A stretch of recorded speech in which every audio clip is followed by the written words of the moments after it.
असं आहे की हे जे माध्यमं तुम्ही सगळे दाखवून राहिलात किंवा काही लोक दाखवून राहिलेत की शरद पवार साहेबांना NDAमध्ये येण्याचं निमंत्रण दिलं, मला असं वाटतं ही हास्यास्पद अशा प्रकारचं इंटरप्रिटेशन आहे.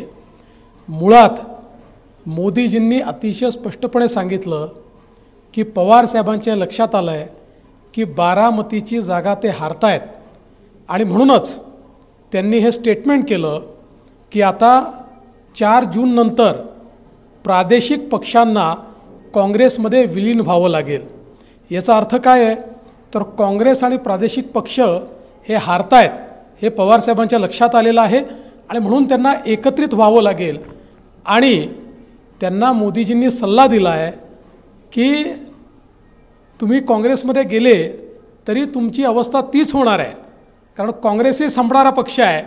त्यामुळे तुम्हाला खरंच जर काही करायचं असेल तर तुम्ही शिवसेनेने एकनाथराव शिंदेंसोबतच्या शिवसेनेसोबत जावं आणि तुम्ही अजितदादांच्या NCP सोबत जावं. त्यामुळे जणू काही मोदीजींनी निमंत्रण दिलं आहे आणि मग यांचे जे भोंगे बोलत आहेत की आता हे घाबरले आहेत त्यामुळे निमंत्रण देत आहेत. स्वतः पवारसाहेबांनी सांगितलं की आम्हाला विलीन व्हावं लागेल, त्याच्यावर दिलेली प्रतिक्रिया आहे. मला असं वाटतं माध्यमांनी कुठली गोष्ट इंटरप्रिट करताना त्या ठिकाणी पूर्ण जे काही ते बोलले आहेत त्याच्या आधारावर इंटरप्रिट केलं पाहिजे. सर हिंदी में भी बता दीजिए जिस तरह प्रधान. ठीक है, कोई चर्चा का सवाल नहीं है. मोदी जी ने बहुत स्पष्टता के साथ कहा है कि पवार साहब को ये ध्यान में आ गया है कि बारामती की सीट वो हार रहे हैं, इसलिए उन्होंने ये स्टेटमेंट दिया कि 4 जून के बाद जो सारी क्षेत्रीय पार्टियां हैं उनको कांग्रेस में विलीन होना पड़ेगा, क्योंकि वो समझ रहे हैं कि इस चुनाव में कांग्रेस की और उनकी हार होने वाली है.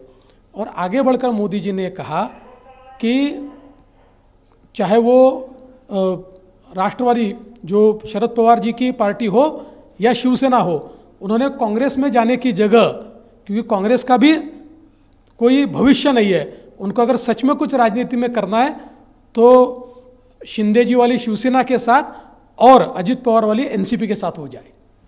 सर इसके अलावा एक प्रश्न और था, नाना पटोले का बयान था कि राम मंदिर का शुद्धिकरण कराएंगे अगर इंडिया अलायंस पावर में आ जाती है, क्योंकि शंकराचार्य ने प्राण प्रतिष्ठान का विरोध किया था. देखिए, ये वो लोग हैं कांग्रेस पार्टी जिन्होंने भारत के सर्वोच्च न्यायालय में हलफनामा देकर भगवान राम के अस्तित्व को चैलेंज किया था, जिन्होंने हलफनामा देकर राम सेतु को भी चैलेंज किया था.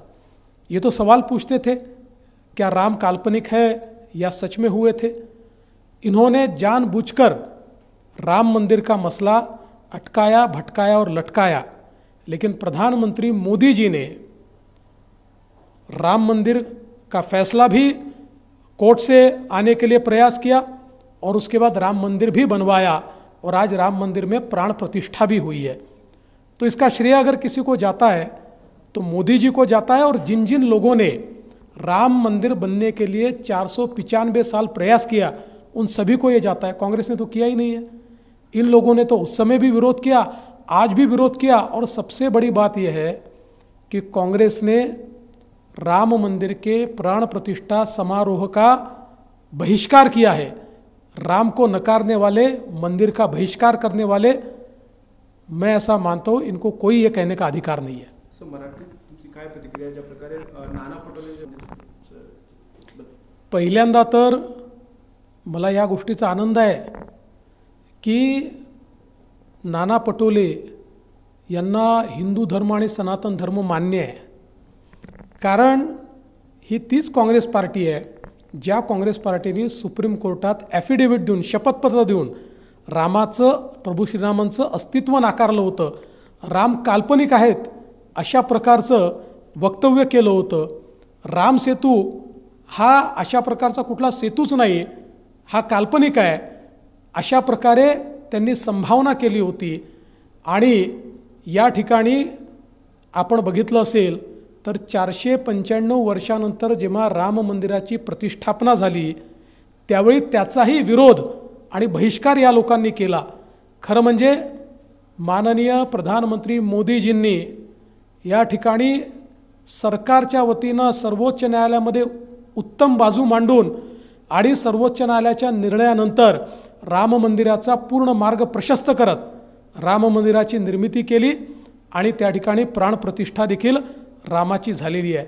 त्यामुळे रामविरोधी लोकांनी कितीही त्या ठिकाणी सांगितलं आम्ही शुद्धीकरण करू, तरी त्यांच्यावर कोणाचा विश्वास नाही. त्यांनी पहिले स्वतःचं शुद्धीकरण केलं पाहिजे आणि सनातन धर्म, हिंदू धर्म या संदर्भात आम्ही त्याला मानतो अशा प्रकारचं ॲफिडेव्हिट दिलं पाहिजे. एबीपी माझा, उघडा डोळे बघा नीट.